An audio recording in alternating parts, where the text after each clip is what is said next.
Hey. If you think that's as bad as it's going to get, you wait. Here we go. Okay. Sorry, bud, I've got to go. Whilst I was writing this speech, Ross came up to me and said, Kieran, I'm worried that you're going to make me look like an absolute cock. I said, Ross, you can do that all by yourself.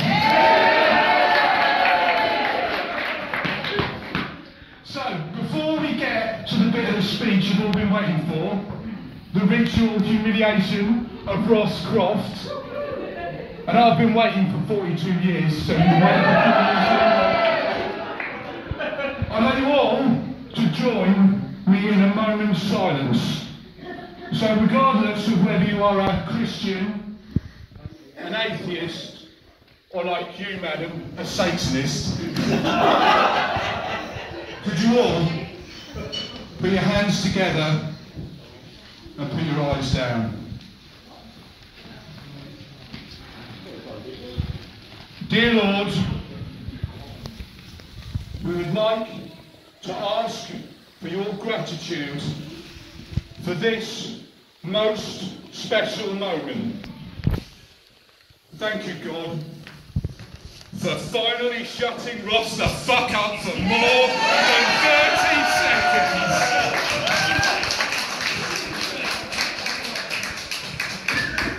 We can all remember that dark day, that terrible day, that awful day, when we first met Ross. For me, this was a Saturday night. He rolled in with a spliff in his mouth and told me he was having a midlife crisis. He was 16 years old. He clearly thought he was the bollocks. Yeah, you do, didn't you? Yeah. He loves the limelight. He wanted to be the centre of attention. And he could not get enough of the sound of his own voice. I can't imagine why we clashed for a moment, Ross. But we grew to... Shut up! But we grew... Yeah, just shout. Well, can you hear me if I shout? Yeah! Is this better? No! Is this better? Yes! Now we are rocking! So, like all young men, Ross and I were keen to emulate our heroes of the silver screen. But unlike the generation who'd gone before us, who were raised on a diet of watching John Wayne shooting up Mexicans, we went to the cinema and watched Trainspotting and got involved.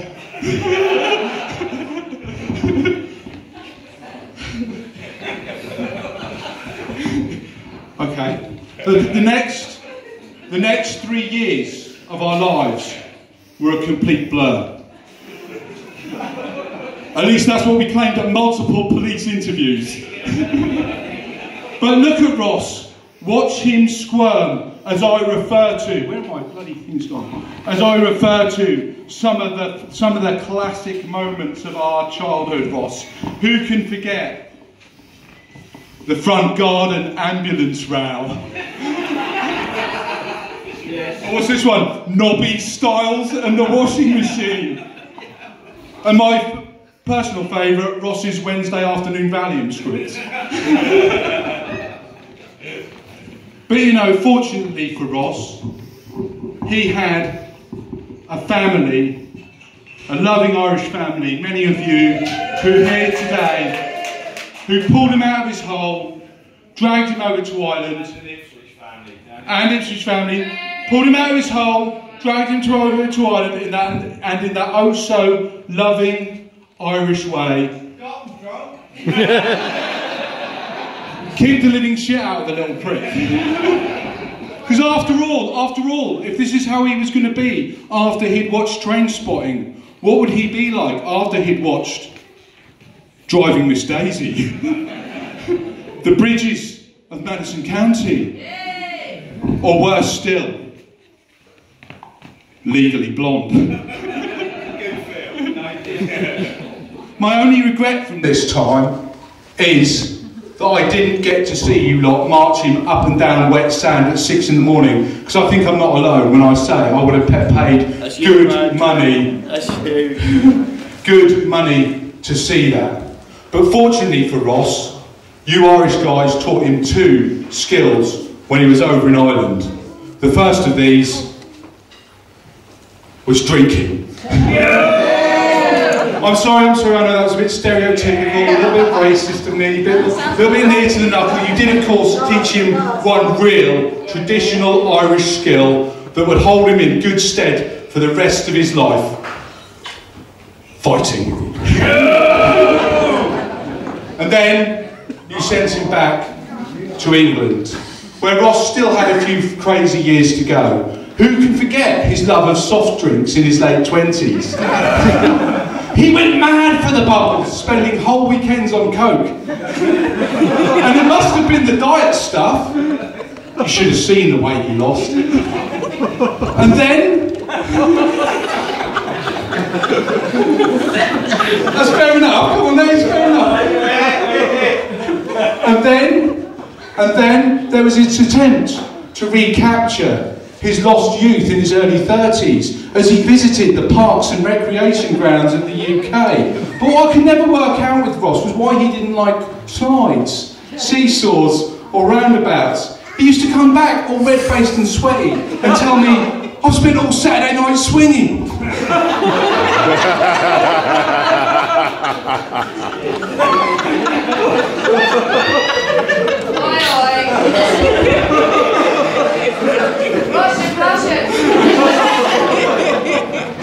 But like all reprobates, Ross's crazy ways had to end at some point. A rock-bottom moment where he realised he could no longer continue with his fiendish ways. And for this, Ross happened one Sunday afternoon that will be etched in the memories of all those who were there. It started off as a normal Sunday. The sun was in the sky, the larks were outside, there was a leg of lamb in the oven, and Legally Blonde was queued up in the DVD player. And Ross made the mistake of asking Rory to go to the supermarket. And Rory came back with white potatoes instead of Maris Pipers.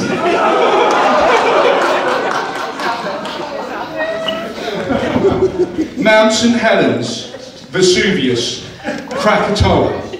Another name was added to that famous list of eruptions that day. There's something especially shameful, Ross, about seeing a grown man roll about on the floor incandescent with rage because he cannot get his roast potatoes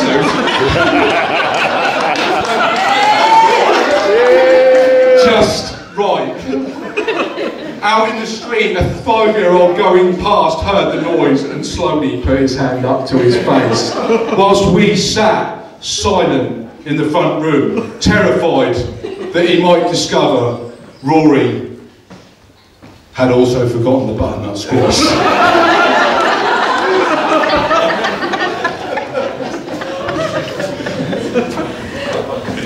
Of course, Ross, I don't know how you did it, but you managed to get yourself over this spuds-related incident, yeah?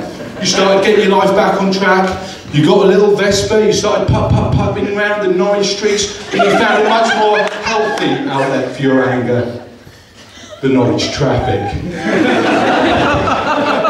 You got yourself some nice suits, became a bit of a dandy, and then you met Sam. I knew straight away she was different from the other girls by the fact that you called her by her name. Instead of some girl I'd met. So I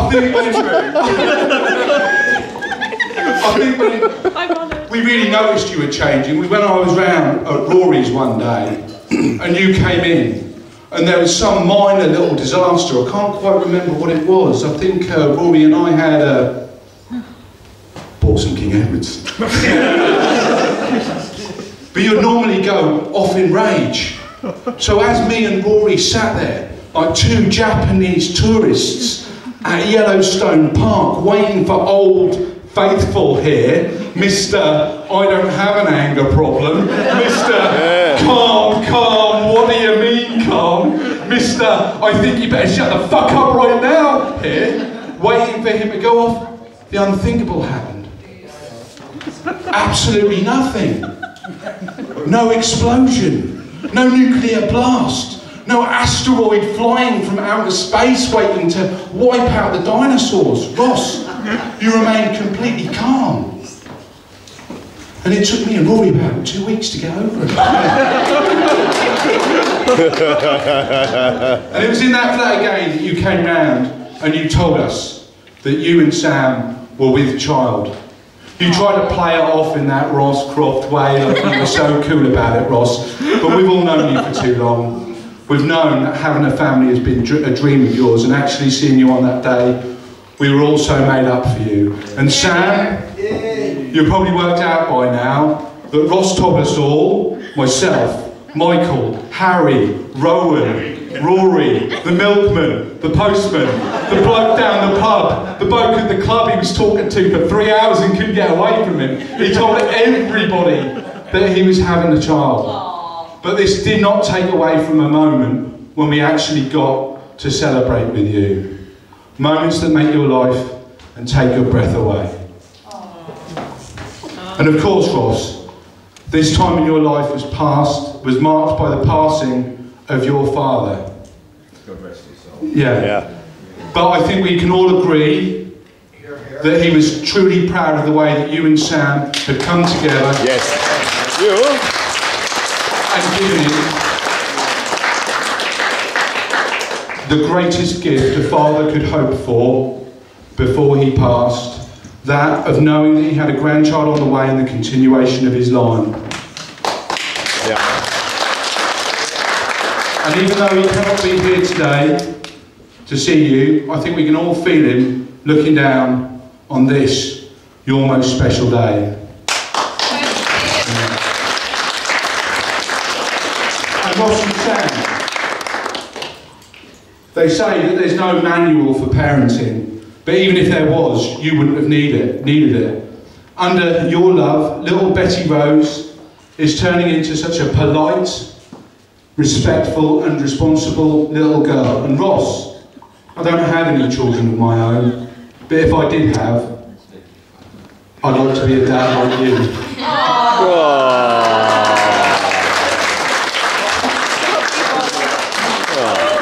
Only with better dressings.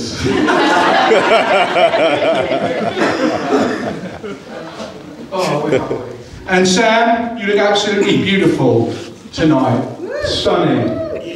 Like the moon stole the stars and put the sun to shame. Yeah. And you truly have one of the most gracious, loving, beautiful souls I've ever seen. After all, you've just married Ross. So here we are, gathered on a day that I thought once upon a time in my life would never come. Ross, you truly are both the mark and the measure of the fact that it is not how a man falls down, but how a man picks himself back up. Yeah. Because I do not think there is a living soul or a beating heart in this room who is not proud of the way that you have gone after everything that you wanted in your life. You have become responsible and you have lived out your dream. And for that, I am proud of you, mate. You are an inspiration. Well done.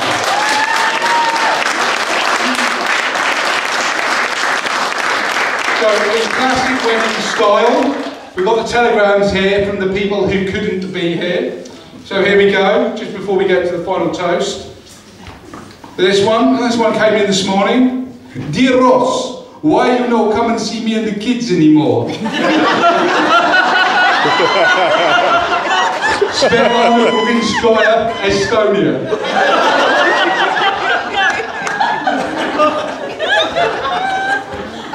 Dear Ross, whatever I said, whatever I did, I didn't mean it. I just want you back for good. Pablo Escobar, Colombia. Ross, when the honeymoon's over, we're all waiting for you on the set. The cast and crew of Legally Blonde 2. So ladies and gentlemen, without further ado, would you raise your glasses and toast our couple, Mr. and Mrs. Ross Croft.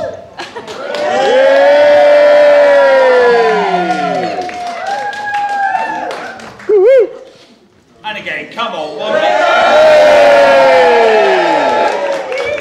And would you now drain them down to the very last drop in honour of their love, which will last forever. Thank you.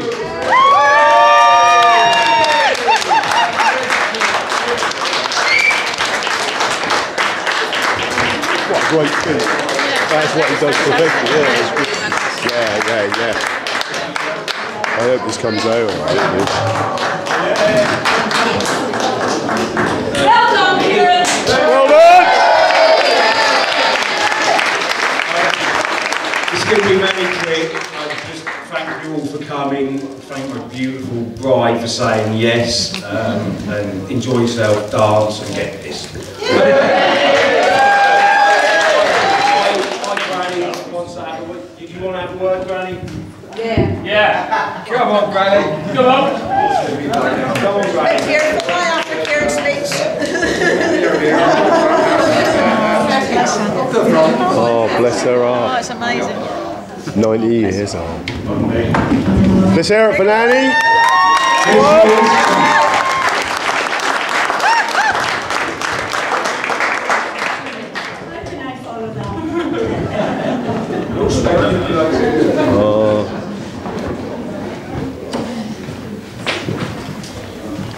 Ladies and gentlemen, this is most unusual for me, but he's my eldest grandchild, and I just have to say something today because his dad's not here, his mum's not here, and the family just love him. And I want to say what a beautiful wedding, a beautiful bride, and I hope you'll be happy for a very long time. But I must, can you hear me? Yeah. I must give credit to the Scully family. And when there was a lot of tragedy in the boys' lives, the Scully family moved in, took over, and brought them up. And were absolutely marvellous with them. And today, we just have Debbie here today and her family. And I think we should all bring a toast to the Scully family. And thank you very much. And